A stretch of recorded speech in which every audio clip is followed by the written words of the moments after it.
അവൻ ബേഥേലിൽ വെച്ച് അവനെ കണ്ടെത്തി. അവിടെ വെച്ച് അവൻ നമ്മോട് സംസാരിച്ചു. എന്തുവാ സ്വർഗ്ഗത്തിലെ ദൈവം സംസാരിച്ചത്? വായിച്ചോ താഴെ. യഹോവ സൈന്യങ്ങളുടെ ദൈവമാ. യഹോവ എന്നാവുന്നു അവന്റെ നാമം. The Lord of hosts. സൈന്യങ്ങളുടെ യഹോവ, ഹോളി സ്പിരിറ്റ്. രാത്രിയുടെ അനുഭവത്തിൽ ആരെങ്കിലും ഒരു തീരുമാനത്തോടുകൂടെ ഇരിക്കുന്നുണ്ട്. രാത്രിയിലെ അനുഭവത്തിൽ എഴുന്നേറ്റിരിക്കുവാൻ പാടാണെന്ന് ഞാൻ നിങ്ങളോട് ആദ്യം പറഞ്ഞു. എന്നാൽ എഴുന്നേറ്റിരുന്ന ഒത്തിരി പേരെ ഞാൻ കാണിച്ചു തരാം.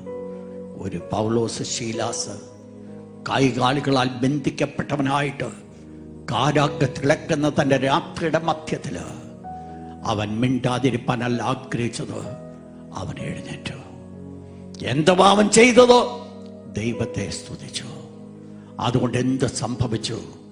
അന്ന് വരെ നടന്നിട്ടില്ലാത്തൊരു അത്ഭുത കരങ്ങൾ അവിടെ കാണുവാനിടയായി തീർന്നു. പ്രിയപ്പെട്ടവരെ, ആസ് എ പ്രൊഫറ്റിക്കൽ മെസ്സേജ് ആയിട്ട് എടുത്തു.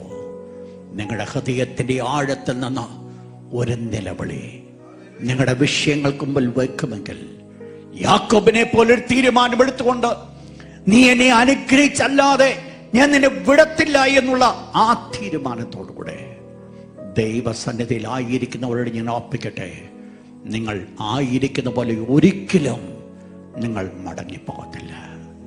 U will be a great blessings to so many.